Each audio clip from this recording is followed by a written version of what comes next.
I told myself I'd never buy another drone. I lied.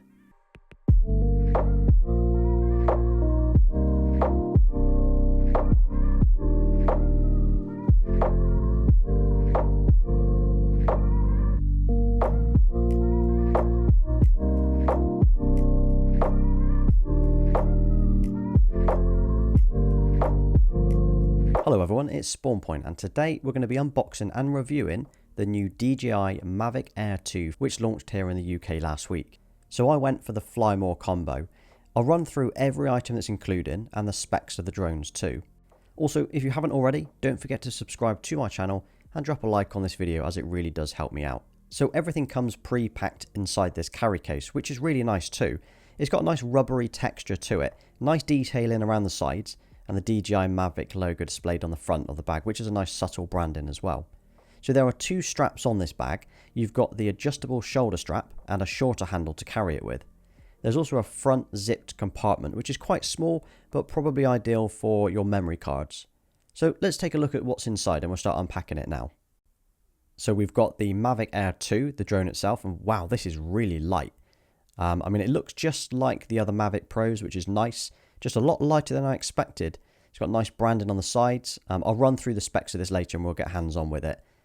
Then we've got the controller. I mean, this is almost as big as the drone itself. Obviously no screen on this one as well, but again, we'll go over the specs of this later. We've got the charging dock. So this means that we can charge more than one battery at a time. Then we've got everything else inside these black boxes. So we'll take a look at these now.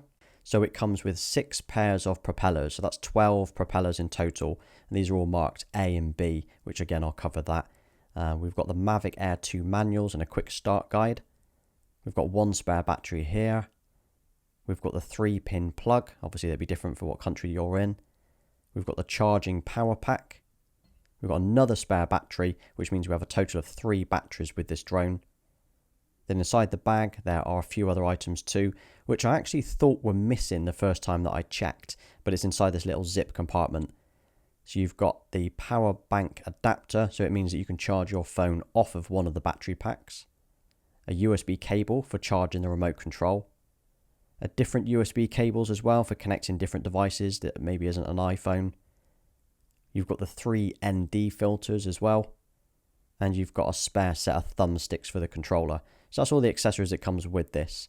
So at a glance, this is the full contents of the Fly More combo. We'll take a look at each item next to see what it does and how to use it. But what do you think so far? So first up, let's look at the drone itself. And it feels really light. It's weighing in at only 570 grams. It'd be really interesting to see how this handles windy conditions too. This is how big it is, both folded and unfolded. So the dimensions are on screen now.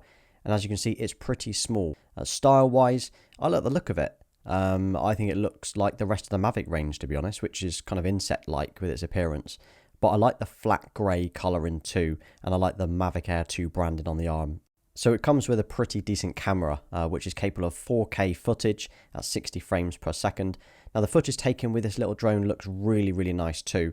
I can see me having a lot of fun with this over summer. I do plan on using it with a lot of my Tesla videos to add something different to my content. So if you haven't seen those already, feel free to subscribe and take a look at those. So taking photos is great with this drone as well. So it's got a 48 megapixel camera and you can shoot in RAW too, which means that you can edit the photos even more than you would have been able to with a normal JPEG. So it's definitely aimed at the pros for that. The gimbal is motorized instead of mechanical, like what you find in the Mavic Mini and the Mavic Pro 2. And what's great about the Mavic Air 2 are the additional sensors too. So it comes with obstacle avoidance sensors for downwards, forwards and backwards. So there's less chance of hitting anything when you're flying, but there aren't any sideways sensors though. So you need to be aware when you're flying sideways that you could still hit something. And speed-wise, it's pretty quick. It can actually achieve 68 kilometers per hour or 42 miles per hour while in sport mode. But when you're in sport mode, just be aware that it does turn the obstacle avoidance sensors off. So you really don't want to be using that sort of all the time. It also has a range of 10 kilometers or just over 6 miles. And I mean, that's incredible. This is what happens when we get together. We run is what we do. We'll chase the sun and touch the moon. It's always magic here with you. We make the whole world better. This is So it comes with 2 spare batteries, or 3 in total.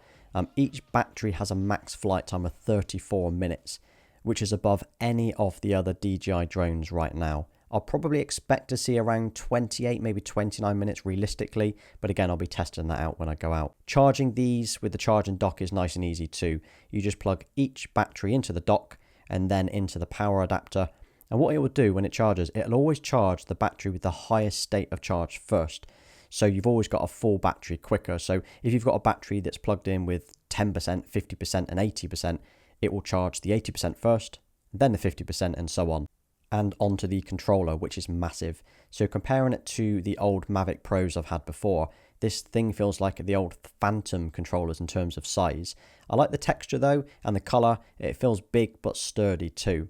And the thumbsticks are hidden away at the bottom of the controller, which is a great design. You just pop them out and you screw them in, and it means that when you're storing the controller away, you've got no fear of breaking the thumbsticks too. The buttons around the controller are labelled as you'd expect. So you've got the photo and the video shutter button at the top, and you've got the scroll wheel that tilts the camera up and down, and the return to home button, which will return the drone to your original starting location for each flight. And then obviously you've got the power button as well. So if you tap the power button, it'll show you the battery state for the controller, and if you press and hold, it will turn it on and off. The function button here, it can be programmed to a few different features as well within the app. Then you can either tap it once or double tap it to activate those functions. The phone mount is hidden inside the controller too, which is so much easier to use than the old Pro controllers. Just pulling up on the plastic extends it, then you just slot your phone in and you plug it in. So I'm using the 11 Pro Max, and as you can see, it fits in easily. It doesn't feel top heavy too, which I was concerned about. And also the antennas are internal now, so there's no need to tilt and rotate them into place for each flight. So this controller comes with OcuSync 2.0. Now what that means is it's more reliable than any of the other previous controllers. And as I mentioned, it can achieve up to 10 kilometers in range. It'd be really interesting to see how far I can actually get with this. Setting it up is really easy too, so you just need to unfold the front arms first and then unfold the rear ones that are under the drone. And when adding the propellers, you'll just need to make sure that you add the correct props onto the correct motors. So they are labelled A and B, both on the packs and on the drone itself. But once you've removed the stickers from the drone, the best way to remember which props go where is to check the colour of the rings. So on the propellers, you can see here that the centre ring is either silver or black. You just need to match these up to the motors on the drone. So this is the black ring, and it matches to the black motor, also labelled B. And then on the silver ring here, this matches to the silver motor labelled A. And attaching them onto the drone is really easy. So you just need to push down and spin the motor and it'll lock into place. Do the same for the other props and you're done. Now, it wasn't until I'd actually finished filming that I realised that I'd somehow, even with my own advice, installed the wrong props onto the rear motors. So I obviously changed this straight away, but I didn't catch this during filming. And now you need to install the battery and remove the gimbal guard. This is a lot easier to remove and install than the previous ones that I've used. It's far less fiddly too. So the first time that you fly it, you'll need to download the software and update the drone.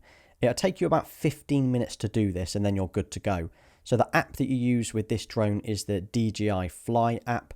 It's a simplified version to the DJI Go app that I've used in the past. And then if you're in the UK, you just need to make sure that you register your drone with the CAA and take the online test too. Something I forgot to mention is it comes with 3 ND filters. So I've owned ND filters before and they are great. The fact that it comes with these as a part of the kit is awesome. It's definitely something that I'll be using. So it comes with a 16, a 64 and a 256. I'll probably only ever use the 16 myself, but it's nice to have them anyway and stored safely in this little case too. So back to the drone and its features now. So the first one is that it now has an 8GB internal memory. So you won't be able to store a great deal on there, but for those trips where you've forgotten your SD card, you can now use the drone as a backup and store your footage or your photographs on there. So the next one is the Active Track 3.0. So this for me is a game changer and it's something that I will be using. So I already use it on my Osmo Mobile 3, which allows you to draw a box around a person or a subject and it'll lock on and it'll track their movement, keeping them in focus all the time. So this is ideal for tracking a car driving down the road or someone running. So here I'm using the tracking on my car. So it's locked on, and wherever I fly, it'll stay focused on the car. And this means that you can concentrate on flying rather than aiming and trying to focus yourself. So this is a really nice feature and definitely something that I use. Then here I'm using the option to follow me. So I'm not actually controlling the drone myself, it's completely flying and locking on by itself, keeping the subject, which is my car, in sight at all times. Towards the end of the clip, it got a little too close to the ground for my liking, but I should have had it in sport mode and it would have been able to keep up with the car more comfortably. Then there's Point of Interest 3.0, and this allows you again to highlight a subject or a person on screen, and it will circle that, and all you need to do is control the speed with which it circles that object. Some other features include 8K hyperlapse, droney, rocket, boomerang and asteroid, all quick shots that will allow you to produce creative videos at a press of a button. Now, if you're in the UK, you might be aware that if your drone weighs 250 grams or more, you will need to register it with the CAA, take an online operator license test and pay £9 a year for it. So the last time that I owned a drone, this didn't actually exist.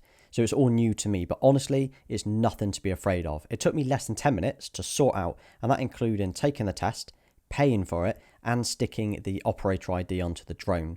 So what happens is you are asked 20 multiple choice questions, and you need to score 75% to pass. But honestly, the questions are common sense, like how far from people can you fly, or should you fly over a crowd, that sort of thing. But if you're flying a drone, you should know all of these answers anyway, and if you don't, then you really should learn them. A quick note too, that the laws are changing again this year, and they're scrapping the weight limit. So Mavic Minis will also need to have an operator ID, and you'll need to take the test. So it's kind of even more of a reason to get the Mavic Air 2 now. I've dropped a link in the description about the UK drone laws. It's worth a read, and if you are looking to own and fly a drone, it's worth reading through this as well. So there are a few restrictions. Mainly you cannot fly in a congested area. You won't be able to fly in a town or a city or take off from your back garden, for example.